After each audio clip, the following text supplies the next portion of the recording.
And as we were walking back to the car, asked me if I was busy on Tuesday afternoon coming up. And I said, no, for you, tell me what you need. And he says, I need you to pick me up and I need you to take me over to the cemetery so you can help me pick my final resting place. Welcome to the NonProfit Nook, the podcast for nonprofit leaders, board members, and community changemakers who want to build stronger, smarter organizations. I'm your host, Wendy Kidd, a longtime business owner and nonprofit leader, and I'm here to bring you real talk, real tools, and real stories to help you thrive in the nonprofit world.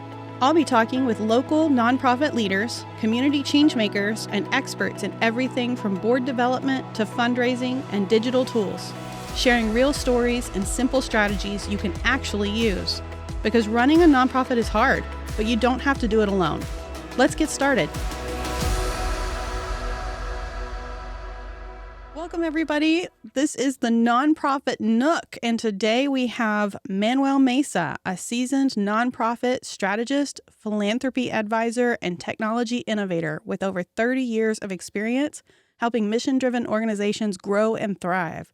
Manuel is the founder and CEO of the Philanthropy Blueprint, where he helps nonprofits align their boards, data, and development strategy, because passion needs structure.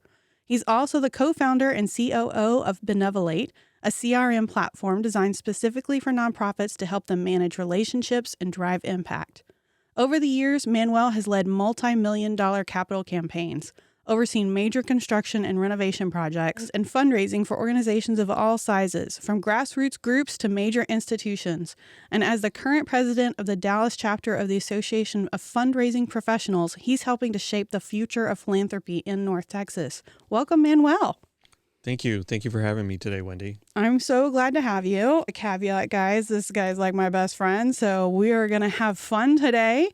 I invited Manuel to come and talk about fundraising specifically in the nonprofit area, especially because he's the president of the Dallas chapter of AFP and because he does so much work with his clients in fundraising. So I wanted him to talk a little bit about AFP today and what that is and who they serve. Sure. Thank you. The Association of Fundraising Professionals is actually a global organization. The main headquarters is in Virginia, but there are approximately 250 chapters worldwide. And as the Dallas chapter president, I have the pleasure of serving for 2025. Prior to that, I served as treasurer for 2 years. But we help fundraisers as well as nonprofits through fundraising experiences, through conferences, webinars, monthly luncheons, as well as resources that they have available to them, either in person or online through the AFP Global website. That's fantastic. And is this a paid membership? Do they need to pay for these events and this education? Or are some of these nonprofit funded, nice, wonderful, come do this for free? Yeah, unfortunately, most of the things are need a payment. To become a member, you need to pay. Right now, they're running a special, though, actually, AFP Global. I think it runs through the end of August or the end of August, excuse me. And you get $50 discount, whether you're a first-time member or a returning member, to renew your membership. And then the luncheons are reasonable. They're only $35 for our luncheons. And then the conference itself usually runs about $295 for a day and a half conference, which just took place in early June of this year. I missed it. I so wanted to go to that, but I heard wonderful things from my nonprofit partners who did get to go to that. Who do you normally have as a member of AFP from the nonprofits? Is it normally like the fundraising director only, or do you typically have like EDs or board members or whoever? Yeah, so mostly paid professionals, either the executive director, the director of development, whatever it might be called at their institution, as well as development associates might be members. We don't normally see volunteers, lay leaders. We really encourage those individuals that are paid through the organizations, through the nonprofits, to join. How do you stay informed about what your nonprofit partners need? We do that in various ways. One, we send out a monthly newsletter, which they can respond to and ask for questions. Right now, we currently have 21 board members on the Dallas chapter board. And we're all accessible either by phone, email, text, and we encourage our members to reach out at any time to ask any type of question. We also have, again, resources on our own website as well as the AFP Global website that allows them to learn more. But what we've started to see is a community within a community where members of the chapter really start to gravitate towards other members. And so they learn amongst those smaller groups. And then when they really have a question that's outside of their realm, that's when they reach out to possibly a board member or AFP Global or one of our staff members at the AFP Dallas chapter.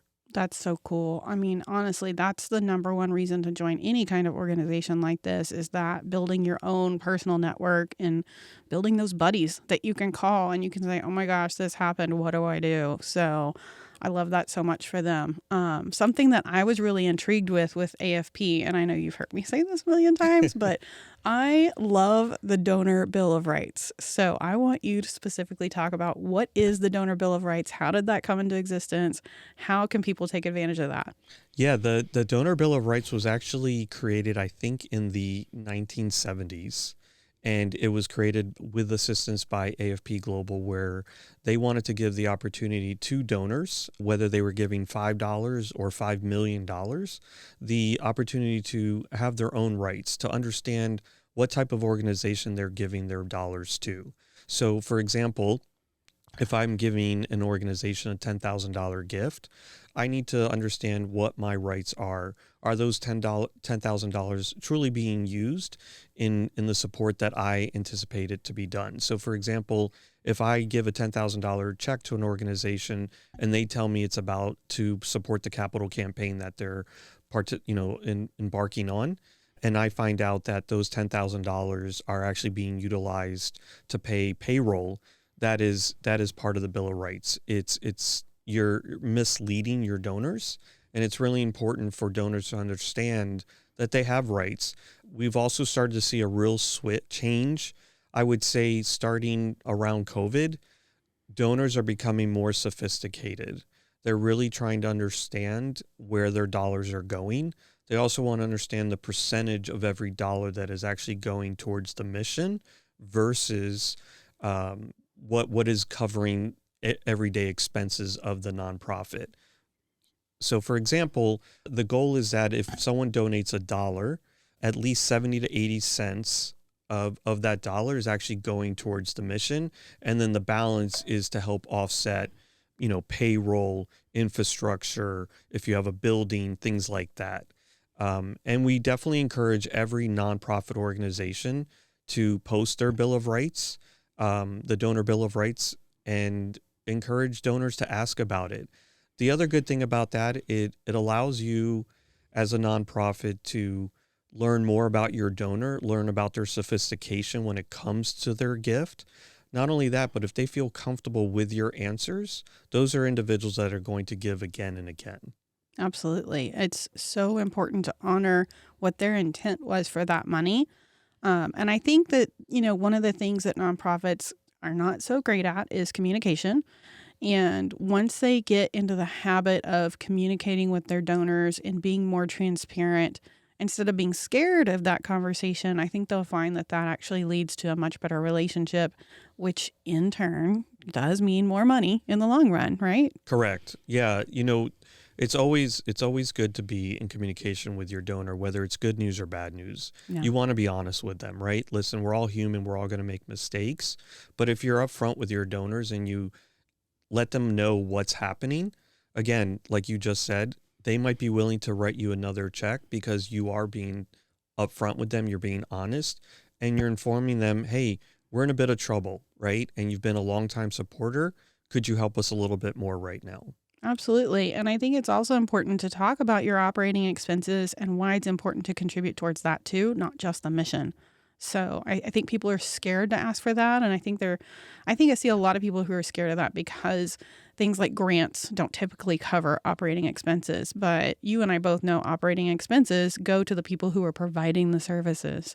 And that to me is the most valuable money in any organization that they can get. And the more you have a better relationship with donors, the more they understand that about those operating expenses, and they're more willing to donate towards those too. That is correct. They're also willing to open up their network to you. Yeah. Right. So Yeah. if you are identifying individuals that you consider a major donor at $10,000 per gift, and they have a network of 50, 60 people, and they introduce you to even 10% of those, right? So now you have 5, 6 new donors potentially at a level of whether it's $0 to $10,000 or possibly more. And they feel comfortable in making those introductions on your behalf to their network. Yeah, for sure. For sure. Now, I know that you have a success story or two because you've worked with so many people in helping them tread these waters. I want you to give a little shout out to some of the people who've done really well with your advice. Yeah. So on a personal level, I've been an executive director of 3 synagogues on the East Coast of the United States. And I've been really fortunate to meet hundreds of individuals that are just amazing. Whether they're large donors or not, they're just amazing individuals. But I had this one individual. I am going to use a different name just so that out of respect to his family, although he's no longer living. So we'll call this individual Sam. Sam it is. So I met Sam at a synagogue. I was hired by a synagogue as the executive director, and I was informed that not only did I need to lead the synagogue itself, we were also going to start a construction project as well as a capital campaign that they had started and stopped twice. We were going to re-engage that capital campaign. And they wanted me to meet Sam immediately because they wanted Sam to donate $1 million. Right? Yeah. So I went back and I said, okay, how is Sam involved? Right? So at this point, when I met Sam, Sam was in his late 80s. He was not involved. He did not come to the synagogue very often, if at all. And there was really no way that I was going to pick up the phone and call Sam and say, hey, Sam, could you give me $1 million? Yeah.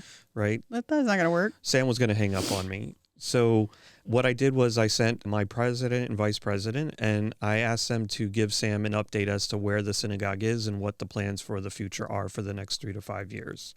Now, Sam being a very sophisticated donor at the time, at the end of the conversation, he said, so aren't you going to ask me?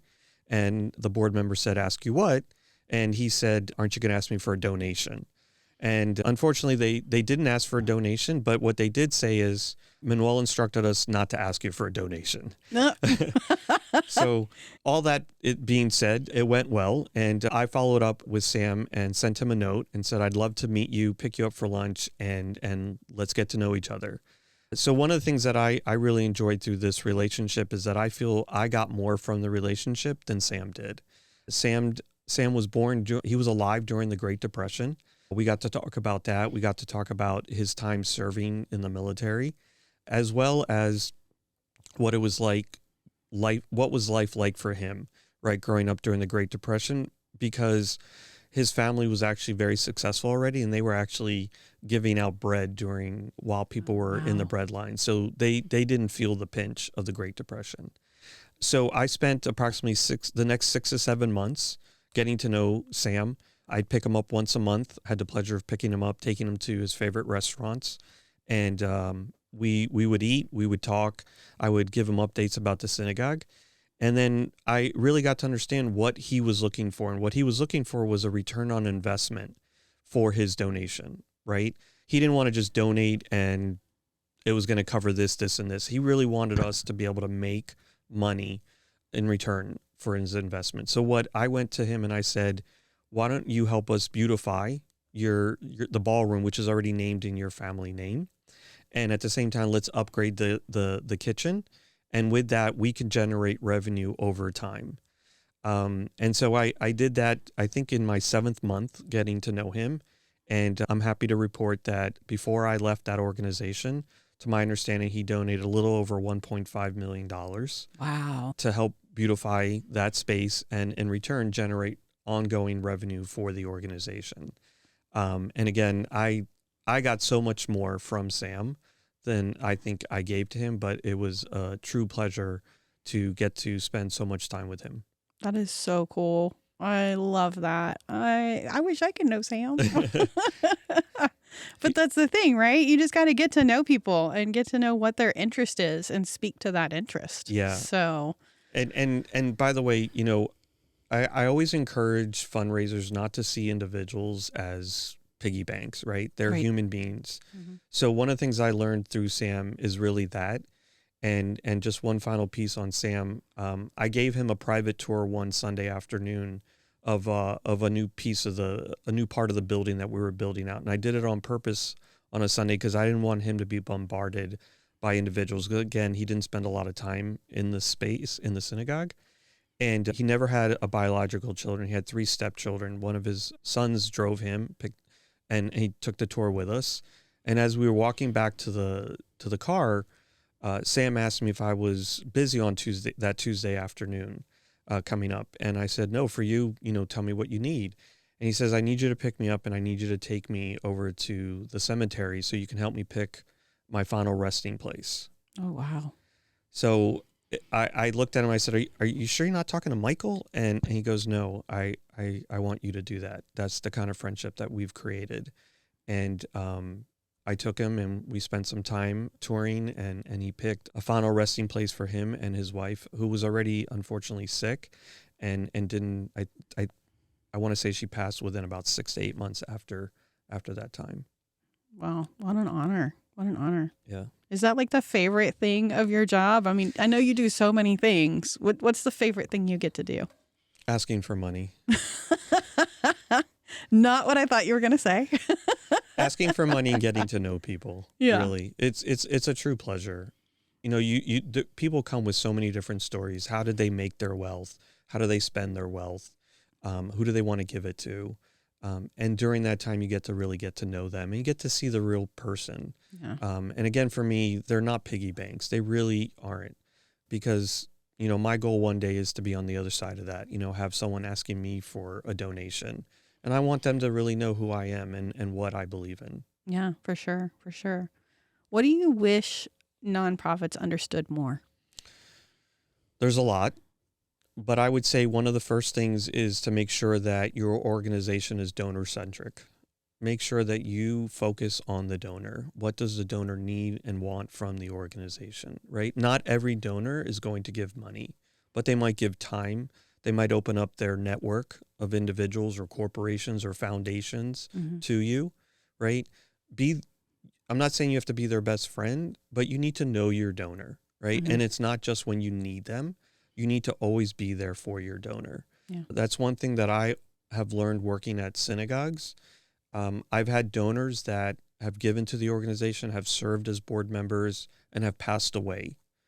And I think at that point, when I'm there at the funeral as the executive director, making sure that the ceremony goes off without a hitch and making sure that they get to their final resting place is important and is important than even getting that donation. Now, most fundraisers are never going to get to that point, right? Unless you're an ED of an organization like that. But fundraisers need to understand that donors are human beings, just like we are. And you need to make sure that you're giving them the ample feedback and time that they deserve. Sure. What's the number one thing nonprofits can do to be more successful in fundraising? I know you said donor-centric was the thing they need to understand more, but what can they do? What's an action step? Communication, right? And Yeah. I don't mean mass emails every month that say the same things, right? One of the ways you can do that is segment your communication. So if you have 100 donors, 10 of them are your top donors, how do you communicate with them versus how do you communicate with someone who gives you $25 a month on a monthly giving program? So understand your audience, understand your donors, making sure you're also having contact not just with your major donors, but your monthly donors. It's been proven that individuals that give on a monthly basis actually can be asked again and sometimes become your largest donors, because if you're giving monthly, that's sometimes a larger commitment than giving a one-time gift. Yeah, for sure. I think that You're giving me more ideas for another podcast episode. Levels of communication. Okay. All right. Well, I know we're running out of time here, but I want to cover a couple more things. So how can people get involved with AFP and learn all these skills when it comes to fundraising? Yeah, so getting involved at AFP is absolutely the easiest thing to do. Just go to our website. It's afpdallas.org, I believe. And you can go ahead and you'll see upcoming events. Our next one is in August. We have a great speaker, a past president of our chapter, as well as a fundraiser, I believe, with at least 20 years of experience. And she'll be giving some great updates, as well as there's an opportunity to network before the luncheon. At the same time, you can reach out to our AFP Dallas headquarters. Essentially, we have 2 individuals that work for us part-time, and they will answer any questions. But you can also go to afpglobal.org, and you can find your local chapter if you're not in the Dallas area. I definitely recommend also looking at the Fort Worth chapter. My counterpart there, Hillary, is an absolutely amazing young lady. We do a lot of work together. We actually text on a weekly basis to commiserate. As presidents, as yes. presidents. So, but yeah, that's really the easiest way. And by the way, if you're not a member of the chapter, you can still attend a luncheon. If you can't afford it, we'll be happy to cover it for you, because we really want you to get that experience and get that opportunity to network with other fundraisers that are in the same field that you are. That's awesome. Any particular social media channels that AFP is on that they can follow your good works? Yeah, all of them. LinkedIn, Instagram, Facebook. But I would say that LinkedIn is our biggest following. Mm-hmm. And you can look us up either for the Greater Dallas chapter or, again, AFP Global. And when you go to AFP Global, I think they have like 400,000 followers, which is absolutely amazing. And you can find them there. Okay. Is there anything that we haven't talked about that you wanted to mention while you're here?